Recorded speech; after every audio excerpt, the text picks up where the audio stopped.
This is Mike Dierks, Regional Missionary Coordinator for Presbytery of Ohio, with the August 2022 edition of the Home Missions Report. And today we are interviewing Jeremiah Alexander, who's with Light of the Nations, one of the members there. And we're going to hear from Jeremiah about the ministry of Light of the Nations, which is located in downtown Dayton, Ohio. So welcome, Jeremiah, and tell us a little bit about how long you've been involved with Light of the Nation, what attracted you there, and just kind of fill us in on your background. All right, thanks, Mike. Thanks for having me.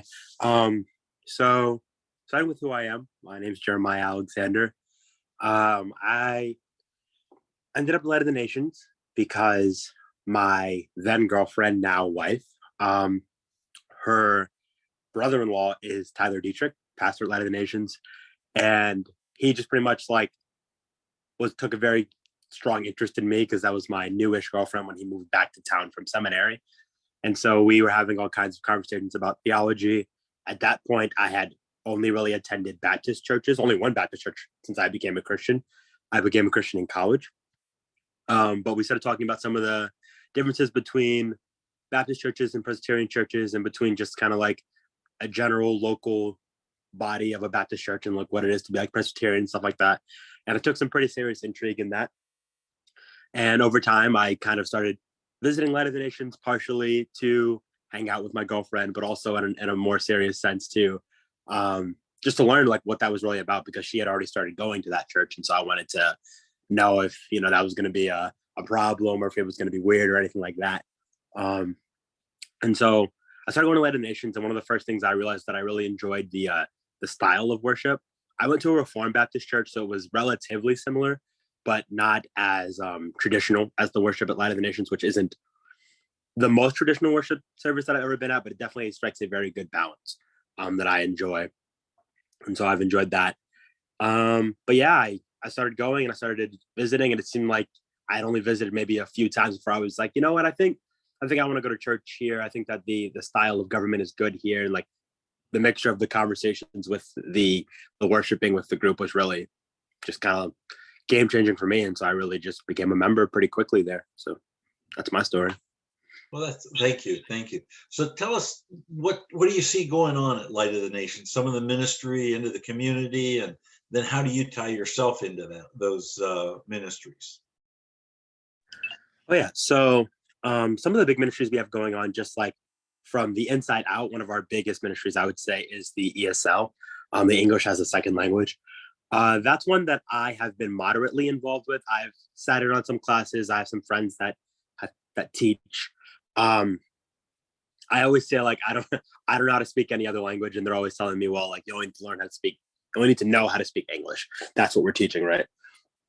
And it's a great opportunity to kind of hit that blend where you are both filling a need for these people, like a physical need where like they're here because they need to learn English, but you're also starting those spiritual conversations to hopefully fill those spiritual needs too. And I know that we've had a good bit of people who have been introduced to us through that experience and then have come to start attending and worshiping with us. So it's been a very good outreach situation. Some more like internal ministry is just like we have our home group and our men's and women's groups.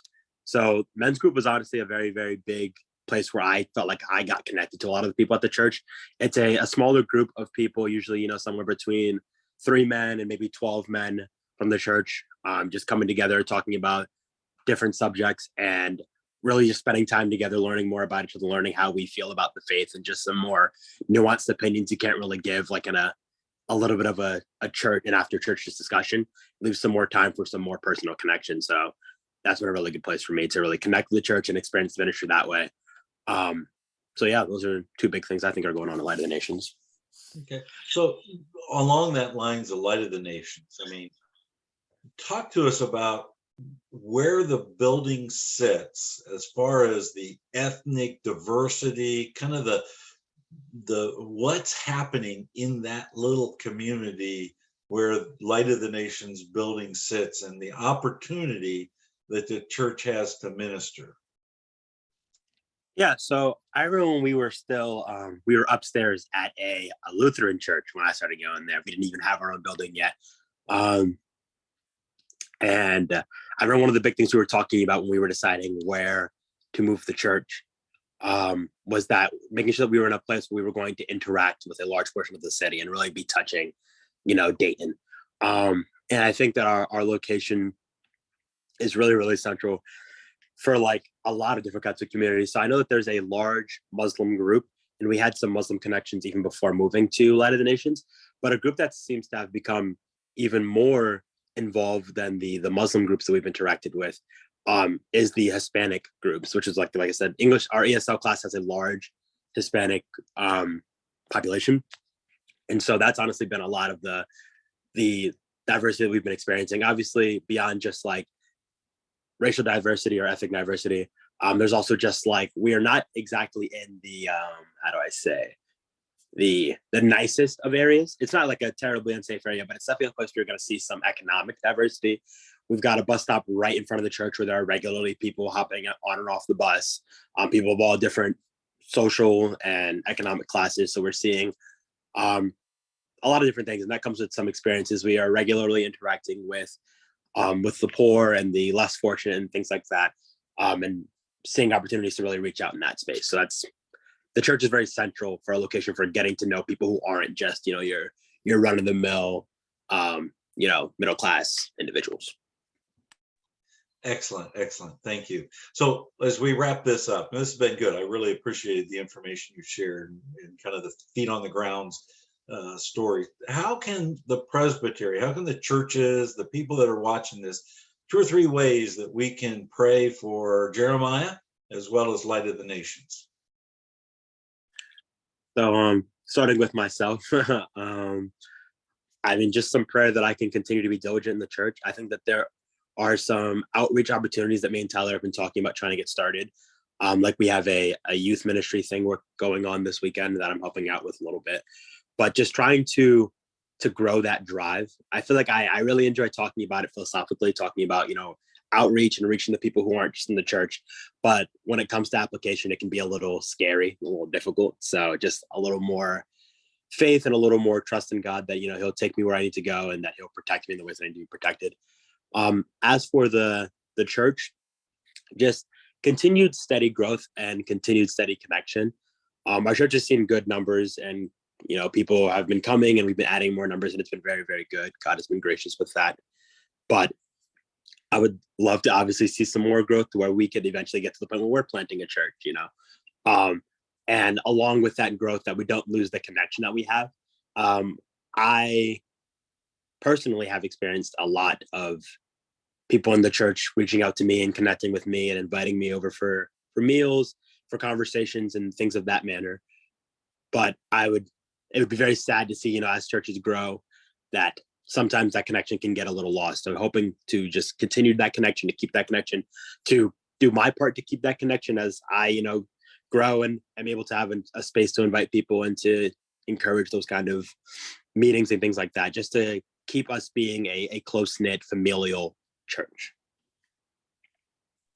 Excellent. Very good. Well, Jeremiah, appreciate your time. We'll get the churches praying for you, Light of the Nations. If you had one last message on why somebody in the presbytery should come and visit Light of the Nations, what would you say to that person who says, "Hey, Jeremiah, I'm thinking of coming out there, but I'm not sure." How would you answer them to encourage them to come? I don't think you'll find a group of people that better represents the hospitality that a church is supposed to give. I've brought many people to church that were, college students, and I know that I just graduated, but historically, college students, we can be a little iffy about meeting people at church and trying to talk to people and bridging that gap. But everyone that I've brought has told me, like, your church was so full of kind people, so many people that wanted to just know about me and to get to know me and to be close to me. And really being just hospitable the way that the church ought to be. So what I'd say is someone who's looking to come out and visit, you can expect to experience a lot of love and a lot of people who just really want to know about you and what you're doing and to encourage you. So, yeah. All right. Well, thank you for your time. God bless. And hopefully I can get out there and enjoy some of that hospitality and warmth. So thank you again. All right. Thank you. You have a nice day. God bless.